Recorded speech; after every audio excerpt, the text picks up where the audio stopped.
ఓం మహాగణాధిపతయే నమ. ఓం గురుభ్యో నమ. ఓం శ్రీమాత్రే నమ.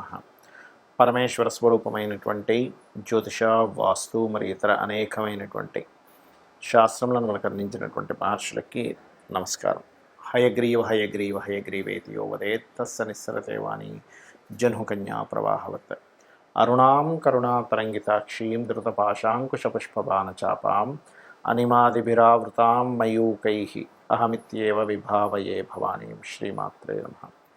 ప్రేక్షకులకి లలితాంబిక అమ్మవారి యొక్క అనుగ్రహం పరిపూర్ణంగా కలగాలన్న స్ఫూర్తిగా కోరుకుంటూ మనం ఈరోజు శని మరియు రాహువుల యొక్క కలయిక రాబోతుంది.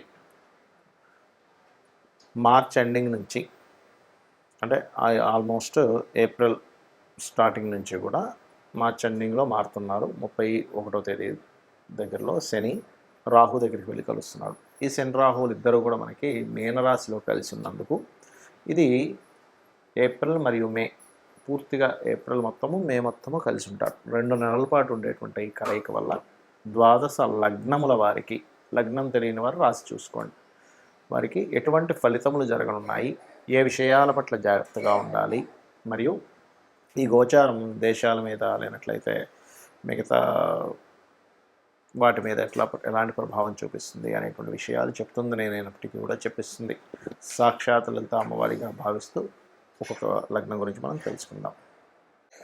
కన్యా లగ్నము, కన్యారాశి. కన్యవారి కనుక చూసుకున్నట్లయితే ప్రధానంగా ఇక్కడ 7వ స్థానంలో మీకు శని మరియు రాహు యొక్క కాంబినేషన్ ఉంది. కాబట్టి ఇది పర్టికులర్గా సామాజికమైనటువంటి విషయాలు మరియు అదేవిధంగా ప్రేమ వ్యవహారాలకు సంబంధించిన అంశాలు, ఎందుకంటే పంచమాధిపతి సప్తమంలోకి వచ్చాడు కాబట్టి. అలాగే 7వ స్థానం అనేటువంటిది వివాహ జీవితము, పార్ట్నర్షిప్స్, ఇట్లాంటి వాటి మీద ప్రెజర్ ఎక్కువగా చూపిస్తుంది. 2 పాపగ్రహాలు అక్కడ ఉన్నాయి కాబట్టి.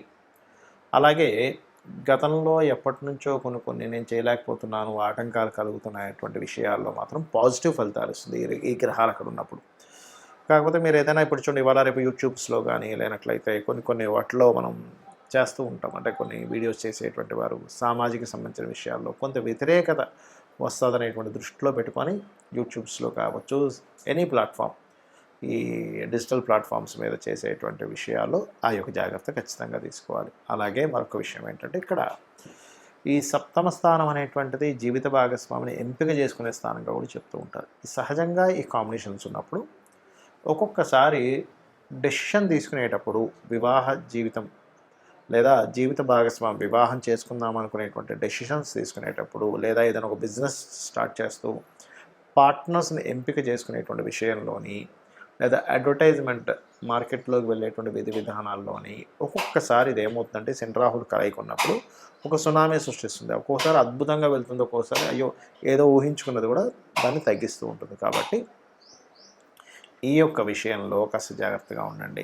అందులోని ప్రధానంగా ఎక్కడో వేరే దేశాల్లో ఎక్కడో ఉండేటువంటి వారిని ఇష్టపడి వివాహం చేసుకోవడము, ఇటువంటి కాంబినేషన్ అనేటువంటిది ఇస్తుంది. అయితే మీకు దీని యొక్క ప్రభావం ఎక్కువగా పడకుండా ఉండాలి. ఎందుకంటే ఇక్కడ ఈ కాంబినేషన్ ఇక్కడ ఉన్నప్పుడు మీరు ఇన్వెస్ట్మెంట్స్ చేసే విషయాల పట్ల కూడా కాస్త జాగ్రత్త వహించాలి. ఎందులో ఇన్వెస్ట్మెంట్ చేస్తున్నాం, అందులో ముఖ్యంగా బంగారం మీద ఇన్వెస్ట్మెంట్ చేసేటప్పుడు కన్యా లగ్నం వారు మరింత జాగ్రత్తగా చూసి ఇన్వెస్ట్మెంట్ చేయాలి. ఇక మీరు చేయవలసినటువంటి దేవతారాధన ఎక్కువగా వెంకటేశ్వర స్వామి ఆరాధన, దుర్గా చండీ పారాయణాలు, గణపతి యొక్క ఆరాధన చేయండి. గోవులకి 4 బెల్లపు ఉండలు తినిపించండి, అన్ని విధాలు బాగుంటుంది. శని రాహువుల యొక్క కలయిక ఎప్పుడైతే మీన రాశిలో ఉందో ఇది ప్రధానంగా దేని మీద ప్రభావం చూపిస్తుంది అంటే, ఇది కొంచెం విదేశీ సంబంధించిన వాటి మీద ఎక్కువగా ప్రభావం చూపిస్తుంది. అంటే ఎట్లాంటి వాటి మీద, ఒక చూడండి ఒక్కోసారి విపరీతమైన వర్షాలు రావడం కానివ్వండి, లేకపోతే ఫైనాన్షియల్గా ఉండేటువంటి కొన్ని అప్ అండ్ డౌన్స్ ఎక్కువగా రావడం కానివ్వండి, కొన్ని విదేశాల్లో అసలు ఊహించనటువంటి మార్పులు, అది ఫైనాన్షియల్గా సంబంధించినవి కానివ్వండి, జాబ్ సంబంధించినవి కానివ్వండి, లేకపోతే ఈ శని రాహులు ఎప్పుడైతే మీన రాశిలో ఉంటారో ముఖ్యంగా జల ప్రదేశాలు ఉండేటువంటి ప్రాంతాల్లో, ఉత్తర సంబంధించినటువంటి దిశల్లో, ఉత్తర దిశల్లో అంటే ఉత్తరం వైపు ఉండేటువంటి దేశాలు ఏవైతే ఉంటాయో వాటికి సంబంధించినటువంటి వాటిల్లో, అదేవిధంగా కొన్ని లాస్ ఏవైతే ఉంటాయో ఈ లా సంబంధంగా కొన్ని దేశాల్లో, లేకపోతే మన ఇండియా లాంటి ప్రాంతంలో కూడా ఏదైనా కొన్ని నిర్ణయాలు తీసుకున్నప్పుడు కొంత మత సంబంధించినటువంటి కల్లోలు ఏర్పడటము, ఇట్లాంటివి శని రాహుల యొక్క కలయిక ఇస్తూ ఉంటుంది. అదేవిధంగా ఈ శని రాహుల కలయిక జరిగే ముందు మనకి ఈ ఉగాది వస్తూ అక్కడి నుంచి షష్టగ్రహ కూటమి ఏర్పడి అక్కడి నుంచి అట్లా ఆ గ్రహాలన్నీ కదిలిపోయి వస్తుంది. కాబట్టి మీన రాశిలో ఎప్పుడైతే ఇన్ని గ్రహాలు కలయికై దాని తర్వాత శని రాహులు రెండు మిగులుతున్నాయో ఇది పర్టికులర్గా ఏంటంటే అనేకమైనటువంటి వృత్తులు వ్యాపారాలు ఏవైతే ఉన్నాయో అనేకమైన వ్యాపారాల్లో చాలా చేంజెస్ తీసుకొస్తుంది ఈ కలయిక అనేటువంటి చూసుకున్నట్లయితే మీరు చూస్తూ ఉండొచ్చు కావాలంటే ఇది. అలాగే ముఖ్యంగా ఈ కాంబినేషన్ ఉన్నప్పుడు ఆన్లైన్ రిలేటెడ్ సంబంధించిన వాటిల్లో ముఖ్యంగా చూడండి మనకు ఒక్కోసారి చాలా పెద్ద పెద్ద ఆన్లైన్ అంటే ఇంటర్నెట్స్లో మనం చూస్తూ ఉంటాం, అమ్మో అసలు ఇది ఇంత పెద్ద స్కామ్ అయిందండి ఆన్లైన్. అట్లయితే ఒక్కోసారి మనకి కొన్ని జరుగుతూ ఉంటాయి. అంటే అట్లాగా వేరే ఆపరేటింగ్ సిస్టమ్ని వీళ్ళు చేస్తూ ఉంటారు. అంటే ఏంటి, వాళ్ళ ఆధీనంలో తీసేసుకుంటూ ఉంటారు. అటువంటివి జరగడం ఇట్లాంటి కొన్ని జరుగుతుంటాయి అన్నమాట. ఒక్కోసారి చూడండి హ్యాక్ చేశారంటూ ఉంటారు. పెద్ద ఆర్థిక సంబంధించిన వ్యవస్థలని పెద్ద ఆర్థిక సంబంధించిన వాటిని హ్యాకింగ్కి గురయ్యేటువంటి ఛాన్సెస్ ఉంటుంది కాంబినేషన్ ఉన్నప్పుడు. సో అది చాలా ప్రధానంగా గుర్తుపెట్టుకోవాలి. అయితే ఇక్కడ మరి కొంతమందికి డేట్ ఆఫ్ బర్త్ కానీ టైం కానీ ప్లేస్ కానీ ఉండదు. మరి అలాంటి వాళ్ళు ఏం చేయాలి ఈ శని రాహువుల యొక్క కలయిక ఉన్నప్పుడు? అంటే ఇది అందరికీ బ్యాడే ఇవ్వాలంటూ లేదు, కొంతమందికి మంచి కూడా చేస్తుంది. అంటే ఉదాహరణకి మీ జన్మలగ్నం నుంచి ఉదాహరణకి 3వ స్థానము లేదా 6వ స్థానము లేనట్లయితే 11వ స్థానంలోనూ ఉన్నారనుకోండి, అది మంచిదే చెప్పాలంటే. అంటే అదొక 2 పాపగ్రహాల యొక్క కలయిక మంచి ఫలితాలు కూడా ఇస్తుంది, ఇవ్వదని కాదు. మరి date of birth time of birth place of birth కూడా లేదు, అప్పుడు ఏం చేయాలి? సింపుల్గా ఏం లేదు, ఈ 2 నెలల కాలము కూడా చండీ పారాయణం చేయండి. ఎవరైనా సరే చండీ పారాయణం వినడం కానీ పారాయణం చేసుకోవడం కానీ చేయాలి ఒకటి. రెండవది ఏమంటే నాకు చండీ పారాయణం చేసుకునేంత శక్తి లేదు అని అనుకునేటువంటి వారు ఓం దుమ్ దుర్గాయ నమః నామము లేదా ఓం చండీ దేవతాయై నమః అనేటువంటి నామం చేసుకోవచ్చు.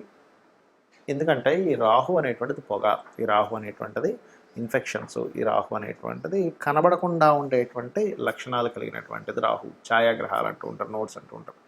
దానికి కర్మకారకుడు మీనరాశిలోకి ఎంటర్ అయినప్పుడు అది గురుత్వ సంబంధించిన రాశి అయినందుకు మనకి చూసుకున్నట్లయితే గొప్ప పీఠాధిపతులు లేనట్లయితే గొప్ప ఆధ్యాత్మికవేత్తలకు కూడా దీని యొక్క ప్రభావం పడుతుంది. వాళ్ళ యొక్క లైఫ్స్ మీద కూడా దీని యొక్క ప్రభావం పడుతూ ఉంటుంది శని రాహుల యొక్క కలయిక అనేటువంటిది. కాబట్టి ఎవరైతే ఈ రాహుకు సంబంధించినటువంటిది అదేవిధంగా శనికి సంబంధించిన జపం చేయించుకోవడము లేకపోతే ఈ 2 గ్రహాల దగ్గర దీపారాధన చేయడము మరియు ముఖ్యంగా గో సంపద గోవులకు సంబంధించిన విషయంలో కూడా ఈ శని రాహువుల ప్రభావం పడుతుంది. కాబట్టి చాలా జాగ్రత్తగా ఉండాలి. అలాగే మరొక విషయం ఏంటంటే ఇక్కడ మీకు జన్మజాతకంలో మీ పర్సనల్ చార్ట్లో ఎవరికైనా శనిలో రాహు కానీ రాహులో శని కానీ జరిగేటప్పుడు మరింత జాగ్రత్తగా ఉండాలి.